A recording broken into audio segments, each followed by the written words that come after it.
Chapter 2, Self-Study of Supplementary Reader Part First, Moral Education. So let's continue with inspiring incidents. Okay, तो second incident यहाँ ये दिया हुआ है कि अब्राहम लिंकन को बचपन से ही बुक पढ़ने का शौक था। उन्हें पता चला कि उनकी टीचर एंड्रयू काफर्ड के पास जॉर्ज वाशिंगटन की बायोग्राफी है। ठीक है, बायोग्राफी और जॉर्ज वाशिंगटन। बस फिर क्या था, वे क्रॉफर्ड के पास जा पहुंचे अब्राहम लिंकन और कहने लगे, सर आपके पास बायोग्राफी ऑफ जॉर्ज वाशिंगटन है। बायोग्राफी मतलब जीवनी। ठीक है, तो यदि आप मुझे वो 2-3 दिन के लिए पढ़ने को दे दें तो मैं आपका बहुत आभारी रहूंगा। तो एंड्रयू काफर्ड कहने लगे, भाई पुस्तक तो मेरे पास है, पर खो जाए वो या गंदी हो जाने के भय से या डर से मैं उसे किसी को देता नहीं। तो बड़ी रिक्वेस्ट करने के बाद उन्हें वो पुस्तक मिल गई। अब्राहम लिंकन को उनके टीचर ने दे दी। लिंकन दिन भर पुस्तक जो थी बुक पढ़ने में खोए रहे, खाना पीना छोड़कर देर रात तक बुक पढ़ने में लीन रहे। तो लास्ट में उन्हें गहरी नींद ने आ सताया, मतलब वो सो गए। अब संयोग देखो, उसी रात बहुत तेज बारिश हुई और वो बुक भीग कर गंदी हो गई।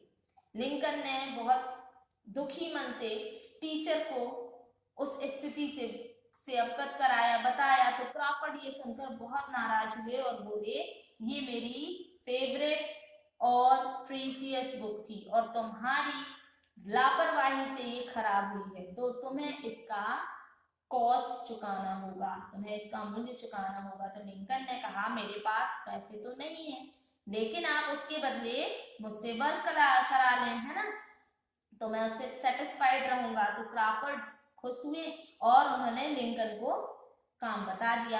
3 दिन तक लिंकन टीचर के फार्म में ग्रास कट करते रहे और जब बुक का जो कॉस्ट था वो पे कर दिया तो क्रॉफर्ड ने वो बुक लिंकन को ही लौटा दी। तो ये बुक लिंकन के हार्ड वर्क का रिवॉर्ड था। ठीक है, उसने कमाई थी, अर्न की थी। बड़े होने पर लिंकन अपनी ऑनेस्टी और ट्रुथफुलनेस और हार्ड वर्क के मार्ग पर चलकर ही अमेरिका के प्रेसिडेंट बने। ठीक है, ये सब उनकी ट्रुथफुलनेस और सेल्फ स्टडी का ही रिजल्ट था।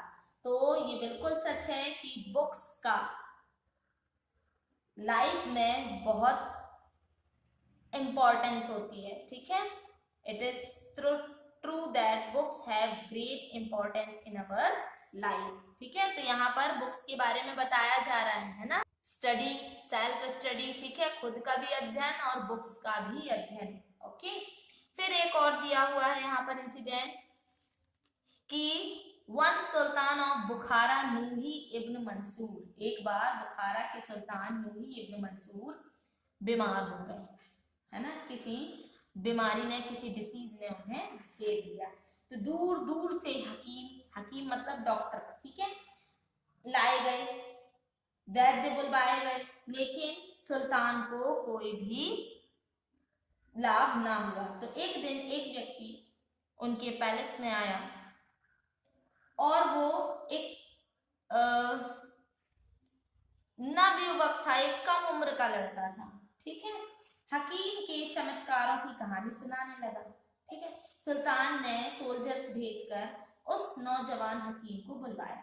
तो राजमहल में, पैलेस में हकीम का खूब आदर सत्कार किया गया। बस फिर क्या था, वो यंग हकीम जी जान से नूही इब्न मंसूर के इलाज में लग गए। अब उसकी लगन, सेवा देखकर, है ना, और उपचार के कारण सुल्तान जो थे कुछ ही दिनों में बहुत अच्छे हो गए। सुल्तान ने उसे रिवार्ड देने का निश्चय कर लिया। उसने पूछा, यंग हकीम, तुमने मुझे मौत के मुंह से बचाया है ना? तो सुल्तान ने ये सब बोला।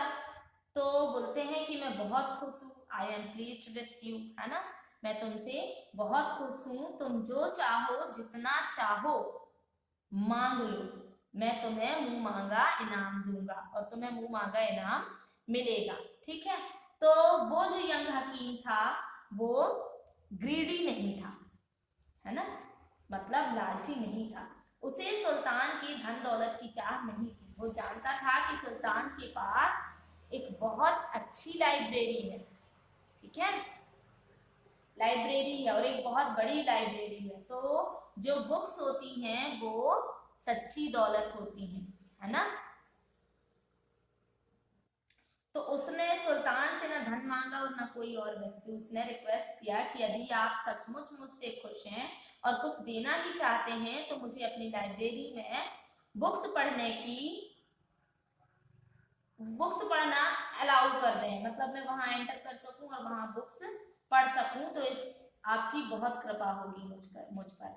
तो सुल्तान मुही इब्न मंसूर उसकी छोटी सी मांग सुनकर दंग रह गए। उसने उस हकीम से कहा, आपने क्या मांगा? कुछ धन दौलत मांगी होती, मैं आपको माला माल कर सकता हूँ, है ना, बहुत पैसा दे सकता हूँ। तो हकीम ने हाथ जोड़कर बहुत पोलाइटली कहा कि हुजूर, To me there is no wealth in this world greater than knowledge. मुझे इस दुनिया में ज्ञान और संतोष से बड़ी कोई दौलत दिखाई नहीं देती है। मैंने जो मांगा है आज मुझे वही देने की आप मेहरबानी करें, है ना।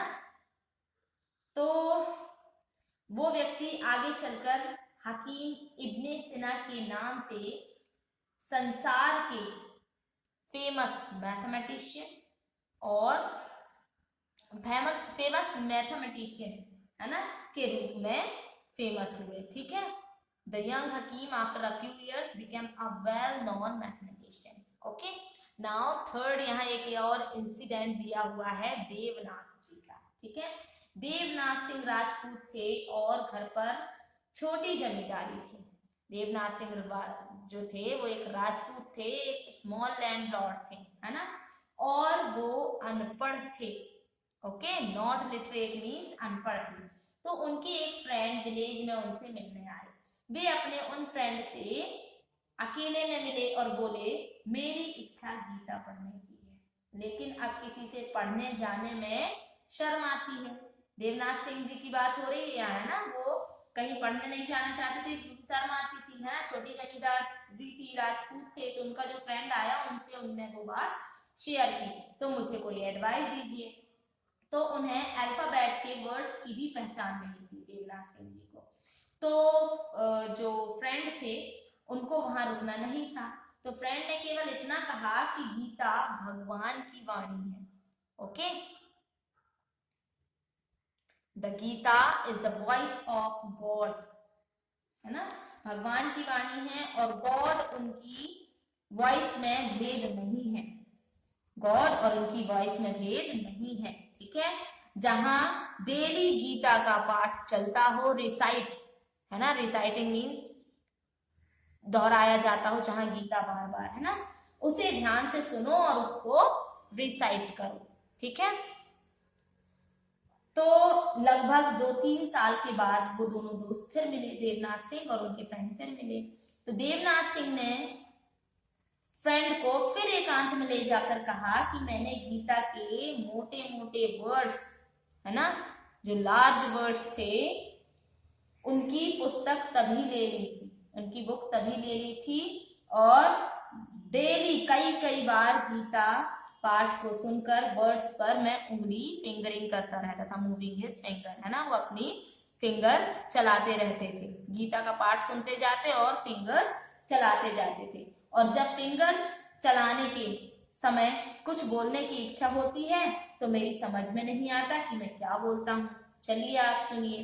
तो फ्रेंड ने प्लेस पर फिंगर फेरने और साथ साथ बोलने को भी सुना, है ना, को भी सुना। वे जहां उंगली फेरते वहां लिखे उस श्लोक का शुद्ध पाठ करते थे। वो ये लगन, ये सेल्फ स्टडी, गीता मानो उनके लाइफ का पार्ट बन गई हो।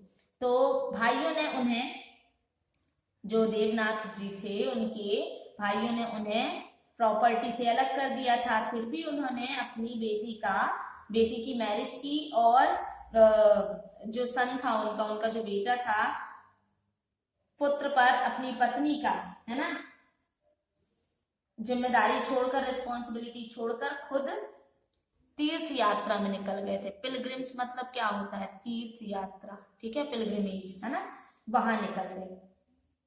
घर से हमेशा third month 45 rupees money order से मंगाते थे, ठीक है।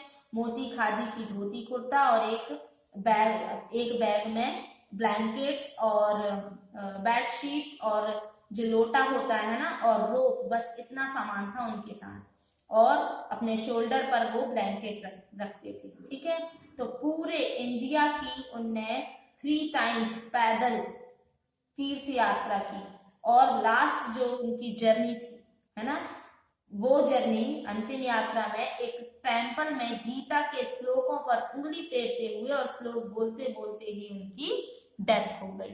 ओके, इसका मतलब आप ये देखें कि बुक्स कितनी इंपॉर्टेंट थी उनके लिए, है ना। जितने भी इंसिडेंट्स यहाँ दिए हुए हैं, बुक्स से कितना कुछ सीखने को मिलता है, बुक्स कितनी इंपॉर्टेंट होती है, मतलब स्टडी कितनी इंपॉर्टेंट होती है, वो इस लेसन में बताया गया है। Okay, tomorrow we will do exercise of this lesson.